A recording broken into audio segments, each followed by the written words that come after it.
and she constantly is looking to get me. I'm like, I already told you, do not get me anything. Let's just go have dinner and fucking, let's fucking have a good time. Let's celebrate that we've been together this long. Mm-hmm. So that's my plan. Hopefully I can make it on time. But the Nate Diaz and Thinkfins, the last fight. So even if I get home 11 o'clock, 12 o'clock, I'm still good because I could watch the last fight. You feel me? So I'm okay. If I'm having a good time, I'm not going to like, yo, we got to go. Wrap it up, B. Let's go to beer spot because they're giving the fight there. You know what I'm saying? Yeah. It's just... And I think Amanda Nunes is fighting in that card. I think she is too. So that's what I'm waiting for. My whole take is, who do you got in that fight? Jorge or Nate? I'm going for Nate. So am I. But I like Jorge. No, yeah. I'm going for Nate, though. This is a fight that I like both fighters.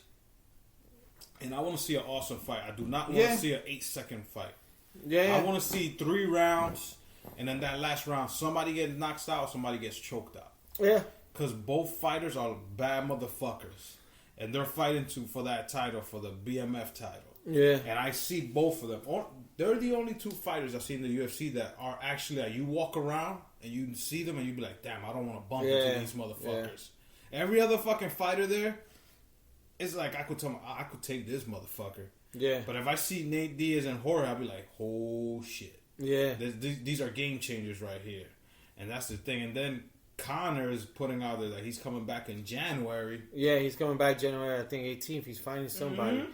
I don't know who's he fighting yet. They were saying Cerrone. They put that name out there, but I don't know if that's a fight that... Cerrone, maybe... They were saying Gaethje, maybe? Yeah.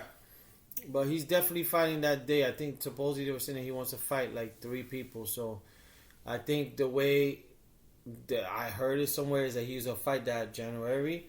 Then he'll fight whoever wins between this fight, if it takes place, Nate Diaz and Masvidal. And then he wants to fight Khabib. I think in Russia, there's a UFC that's happening in Russia or something next year. I think that's his plan. That's what McGregor said. He'll go to Russia and fight if they want it. I didn't hear the whole press thing, but yeah, they were saying that's more than likely what he's gonna do next year. But we'll see. But yeah, man. Other than that, so yeah, I'm looking forward to this UFC for the UFC 243 or whatever it is, 243, 244. Now we're watching the Knicks are gonna fucking beat Brooklyn. Hell yeah! I'm gonna fuck Kyrie, fuck KD. Well, KD ain't playing, so I can't say fuck KD. Fuck him too. He was talking shit about the Knicks. Everybody all happy there with the Urban thing. My thing was I was watching the Warriors play the Raptors yesterday, and man, wasn't it the Clippers? The Clippers. Yeah, because I saw Kawhi Leonard. I'm used to saying that. But the fucking Clippers playing Golden State, Clippers was playing with them. Like, yo, they made Stephon Curry look like he ain't shit. For real, I didn't see the game. My whole thing is, I don't hate. They got a good coach, man. Doc Rivers is a good coach. And PG-13's not playing. Imagine him playing. Paul George, people. Imagine his defense coming in, because Kawhi Leonard's defense already ridiculous. And Beverly. Beverly's defense is on another level. Imagine Paul George's defense come in. They're already saying that they might be one of the 2 teams that might have 60-plus games win this season. And the other team might be Milwaukee from the East. But me watching Milwaukee beat somebody else. Milwaukee beat Houston yesterday. Yeah. The Greek Freak by himself. Because he has players around him. It's like LeBron in Cleveland. LeBron had players around him. Yeah. But at one point he had Kyrie Irving and fucking Kevin Love. But there was times it was just LeBron and a bunch of other players. Same thing with the Greek Freak. Yeah, well, he has a blood cells good. No, There's a few other people. But let's be serious. It's the Greek Freak show. And you get playing Houston, who has 2 top players of the league. The second beer. Which is the beer man, Mr. fucking James Harden. And then you got Mr. Tight Jeans, I can't breathe all the time. Russell Westbrook. And he beat them. So I see Milwaukee come. I don't see Toronto Raptors making it to the finals. I see them making it to the playoffs, but not the finals. Yes. So, basketball's going to be very, very exciting this year. I don't want to say nothing bad about the Warriors because they've been doing good all these years, but they were cheating. They had they had an incredible squad. Now we're going to actually see, this is Curry's team. I want to see you do what you got to do. They will. I mean, it's such a. It just started. It started, but you're the world champion. You should be playing like this is my league. But they lost KD, and I think they lost other people. But before that, it was Curry, Draymond, Clay. Yeah. So that excuse I can't use. It's still early. Oh, it is. It is. It's 80 more games left.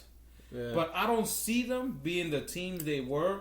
Nah, the past 5 years. I don't think so. I don't care because they got D'Angelo from the Nets. Because you gotta understand, they have a lot of miles, man. They're playing a lot more things. So yeah, we'll see. And then the World Series, is it a game tonight or is it tomorrow? Today's Friday, bro. There's a game tonight. Keep thinking today's Thursday. Let's go fucking Washington Nats because I don't fucking like Houston. Yeah, I'm going for the Nats, but I would like to see.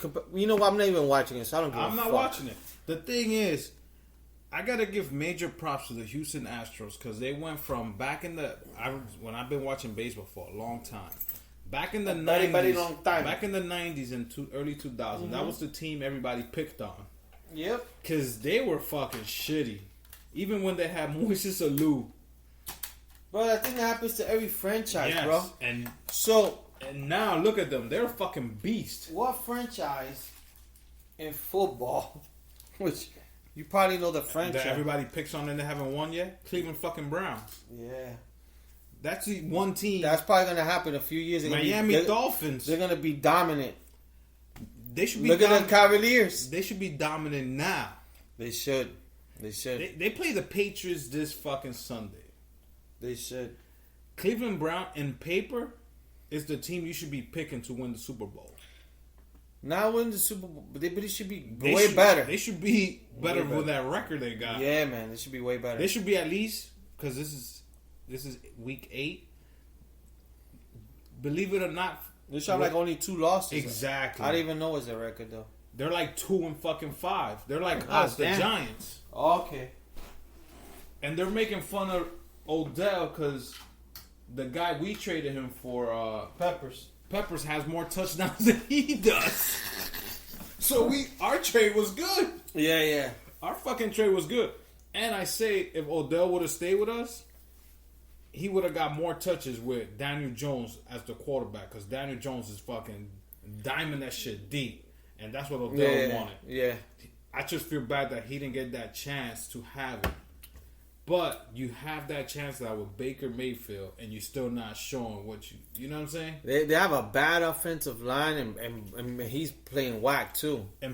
But every time he's running all the time. Like those people sacking him like crazy. I'm talking shit about other teams and my team ain't doing shit, but still. Their team on paper should be way better than my team. Yeah, they should. They should. Way better, but they will be the team, and then baseball, I don't even know, but basketball, who's a whack team? Well, the Knicks. We're gonna get a hate day, people. Well, Orlando. And you're gonna see the fake bandwagon Knicks fans. Yeah. Oh shit! Orlando. Knickerbocker all day. Since Orlando lost Shaq. Orlando, yeah. And then I forget what season was. At one point, they started coming like. You thought, oh shit, they don't really need. I think it was when Dwight was there. And Nick Anderson. Yeah, I was like, holy Nick Anderson, Jameil Nelson. Because I was gonna say when Horace Grant was there, but Jameil Nelson. I was like, shit, Orlando was in the playoffs, and then out of nowhere, like you don't even hear Orlando in the playoffs, nothing. Yeah, and of course the Knicks 20+ years there, but I'm still like a diehard Knicks fan. I know people out there who were Knicks fan and then they went to Boston. They became this fan. No. I'm a fucking ride or die. I'll be the one. I still buy Knicks hat, believe it or not. I don't give a fuck. Nah. That's my team. I stick to all the teams I like, even if it sucks. So, yeah, man. that's that was sport. That was sports, man. So, I wanted to get to, we're getting into that season of trick-or-treating.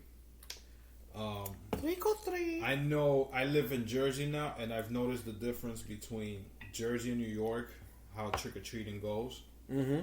out here, the parents take out their kids, and it's early in the day. Yeah. And every time I drive down our town on that day of Halloween, I see the streets are fucking mobbed. Yeah. And I don't even want to drive, and it's all their parents taking the kids to business. They don't even go inside. But they do business. They don't do houses. They don't go in the buildings. Nah. Well, I don't notice that they do houses because our street's full of business. Yeah. But there's towns that I've heard people drive to. Because I had coworkers that say, "Oh, I drive my kids to a certain town, like the rich towns. Rich people, that they don't give the little candy bars; they give actually like regular bars." Yeah. But they said no. We drive there, we park our cars, and then we walk around a few houses, and we take our kids and trick or treat, and we go home. We don't even trick or treat in our hood. Yeah. So I was thinking, like, damn, when we used to trick or treat back in the days when I was young, because I did it with my brother Alex. I don't think Sante would went trick or treating with us. Maybe he did. Our building was 6 stories high, so we used to trick or treat in our building, and my block. Just like your block where you grew up. But my block was from Broadway to Amsterdam. And we had maybe like, let's say 15 buildings on one side and 15 on the other. Our major thing, we stayed in our building. 6 to the first floor, boom, boom, boom. Then we move on to, like, if my boy was trick-or-treating with us, we'll move to his building. When you're super young, you only do, like, your building. Yeah. Like your mom. Like your mom will say, like, if you're 8, 9 years old, go from 6. Vete pa la vecina. Yep, from the first floor and come back up. Yeah. But then you hit, like, 10-year-old, 11, 12, your boy comes to your building, trick-or-treats with you, and then you go to his building. Yeah. Then we go to our older boy's building. Like, yo, let's go to our building, because there's a lady that always gives us, like, this and that. So we used to do that. Our parents never went. Our older siblings never went with us. Yeah. It was just us. The problem was, it was like 10 of us that knew each other. Here, I saw something different. So how was your experience? Because that was my experience, trick-or-treating. How was yours? Yeah, my shit was like when I was super young, like you said, going in the same building, like when you're super young. And then, let's say, at that time, my boy Adrian used to live in the other building. So we would meet up. This is the first thing you do when you're little. And then even me and my sister did that. Me and my sister were trick-or-treating. And then what you do is when you get home, you take that bag, that trick-or-treat cheap bag, you open it, you throw it in the bed or on the floor. Yo, it's like a competition. Yo, you got mad Snickers. Yeah. Yo, then you start doing like a NBA. I'll trade you 2 Starbursts for a Snicker. You see, my thing was I always got a lot of Smarties. That's why I started like that was Smarties my crack cocaine. Yeah. So I used to go hunting for Smarties. Smartie was like the one they always gave a lot. And so there was always certain candies I really didn't like. Like I didn't really like Milk Duds. People, if you don't know what Smartie is, it comes like it's like a cocaine line. It looks like a Tylenol pill. Yeah. And it's like 10 rolled up in a fucking plastic bag or whatever it is. But they fucking taste so good. Oh man, and I always like all my friends. Yo, I don't like this fucking candy. I was like, yo, give it to me then. Yeah. And that's how I became a fan of Smarties. The simplest name. Yeah. But it made no sense to the candy because you're not getting smart from this candy. Yeah. You're just getting a sugar high because basically this is sugar. So I remember I used to get Smarties a lot. The one candies I used to kind of hate were those goddamn candy corns. I really didn't like. Oh my! I never got candy corn. I used to get candy and they just throw it like sprinkles. And I'm like, yo, here. One other one I used to hate, but this is growing up in the Heights and growing up with Dominicans, was La Menta Dominicana. Yes! Yeah. I hated that shit. I know that Menta because so, we get it all the time. That Menta, there was always 2 of them. It was a green one. There was the green one. If it was dark, yo, here, take it for free. I wouldn't even trade it. Yeah. If it was light green, that's a sweet one. Yeah. Oh, yeah. Because if they put in your bag green, orange, that means they got the bootleg one. Yeah. So those I would take. Oh no, that's a game changer. Yeah, because it was always green, and then they came with the different color like ones. a light green. So when it was a light green, that shit looked like it was glowing in the dark. I'm like, all right, I'm keeping this one, but. If it was the Menta, I would trade that shit all the time. Yeah. I would trade like Milk Duds, Whoopers or Whoppers, whatever those milk. Yeah. I would trade those. My shits were like Snickers that were like, like a